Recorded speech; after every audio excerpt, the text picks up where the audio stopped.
Bonjour. Comment tu as commencé à devenir DJ? Alors j'ai commencé donc super jeune. En fait, à 4 ans et demi, j'ai fait 10 ans de batterie en école de batterie jusqu'à mes 14 ans et demi. Et j'ai commencé à m'intéresser au mix à partir de l'âge de 12 ans. J'ai découvert un magasin qui s'appelait Boomer. Ça me parle vaguement. Vous m'avez emmené la première fois et j'avais trouvé ça vraiment intéressant et j'avais envie d'apprendre. Donc du coup, j'ai contacté ce monsieur Boomer qui s'appelle Sébastien Guériou et je lui ai dit apprends-moi à mixer, je veux savoir mixer, je veux savoir.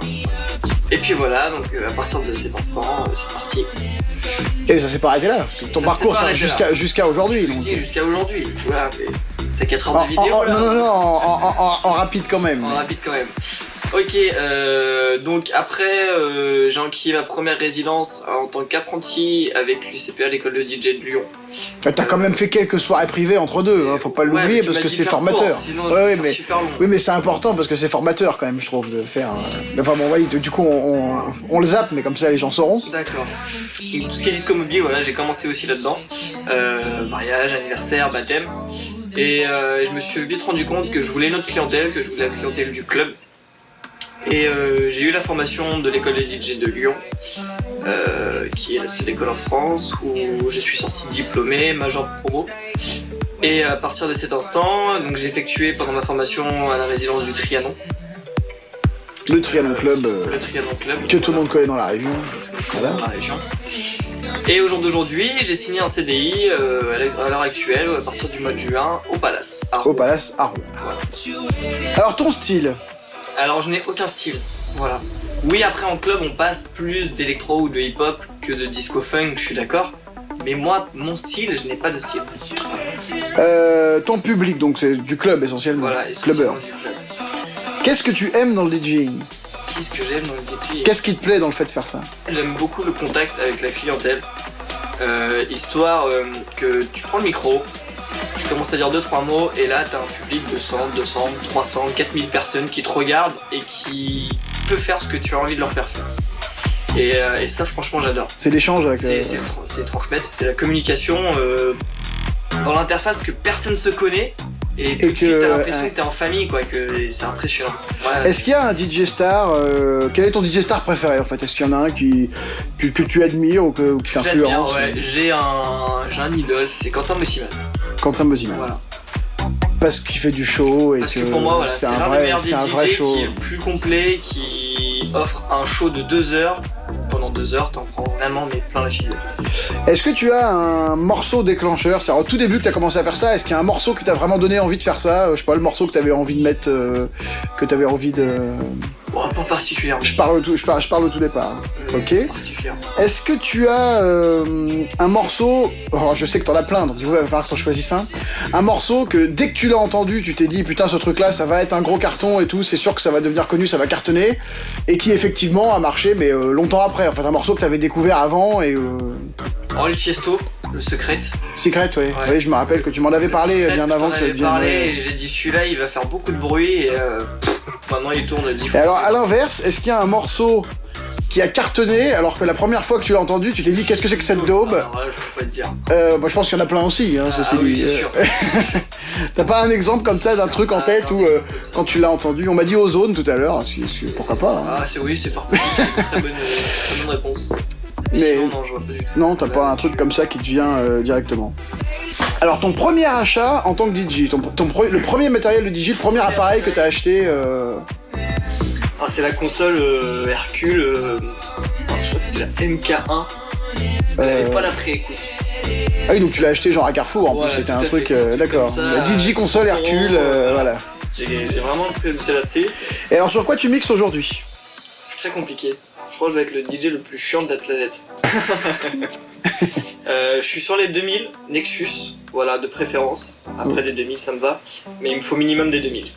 Voilà, avec une table... Avec une table minimum DJM 950, DJM 900 pardon, n'existe pas 950 non, pas encore, peut-être qu'elle va venir. Voilà, 900, et sinon de préférence DJM 2000 Nexus, voilà. Quel est ton meilleur souvenir de soirée? T'es obligé d'en choisir un. Genre le truc où, en sortant de la soirée, c'était peut-être la soirée d'hier soir d'ailleurs, qu'est-ce que tu me dis? La meilleure soirée que j'ai passée en tant que client ou en tant que DJ? Ah non, non, en tant que DJ. Non mais cette question on me la pose tout le temps en plus et je sais jamais quoi répondre. Hier ouais on a fait une très très belle soirée étudiante. Ma plus grosse soirée depuis que je suis au Palace, donc c'est vrai que ouais c'est la Bah, c'est peut-être ta plus grosse soirée de Resident Club, non? Ouais, même en Resident Club c'est la plus grosse que j'ai faite hier, donc ouais on va dire hier, voilà c'est tout frais. Hier c'est excellent. Ouais. C'est tout frais, hier. Et alors ton pire souvenir de soirée? Ma pire soirée de la Loue c'était en Grèce. En Grèce? Ouais. C'est quand je suis arrivé et qu'on m'a dit bah écoute tu mixes dans 15 minutes et voilà le matériel que tu as. Et je me suis rendu compte qu'il y avait une table, une DJM 800 où il n'y avait plus qu'une seule voix qui fonctionnait. Avec une CDJ 800 où il y avait juste le play qui pose qui fonctionnait. Et là je me suis dit ok là il va falloir faire vraiment intelligemment. Il va falloir composer. Il va falloir jouer, être fort. Donc bah c'est vraiment tu t'adaptes, mais là c'est plus que de l'adaptation là. Les transitions, faut que tu animes au micro, faut que tu balances sur une platine virtuelle avec. Et du coup t'as réussi pour les dates d'après à avoir du matériel adapté. Alors, voilà, après ouais j'ai eu du matériel, je leur ai dit les gars mais refaites pas ça hein, donc là ça a été, j'ai dépanné et on s'en est sorti mais voilà. Et alors le morceau que tu kiffes en ce moment? Oh, le secret de Tiesto franchement ouais. J'arrive pas à m'en passer. Je pensais aussi à Soprano, vu que le nombre de Snapchat que t'as pu faire en balançant le Soprano avec les gens. C'est devenu une pub limite. Oui, c'est clair. Tous les DJ qui passent ça, à chaque fois m'envoient un snap Soprano, ils me disent regarde Digital, genre c'est moi qui l'ai fait. Soprano, oui c'est ça, c'est ton morceau Soprano. Et tes projets pour l'avenir? En tant que DJ. Les projets pour l'avenir. Les projets pour l'avenir ils arrivent très vite, ils arrivent là au mois d'octobre, dans 2 semaines, où je vends un show en club, un show batterie électronique.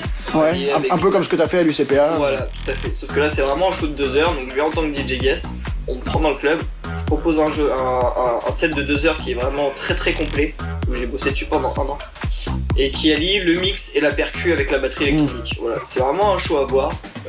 Il va y avoir des vidéos, je vais tu vas faire ta pub par rapport à ça. Je vais vraiment vous inviter à aller les voir et à laisser vos commentaires savoir ce que vous en pensez, mais voilà, les projets.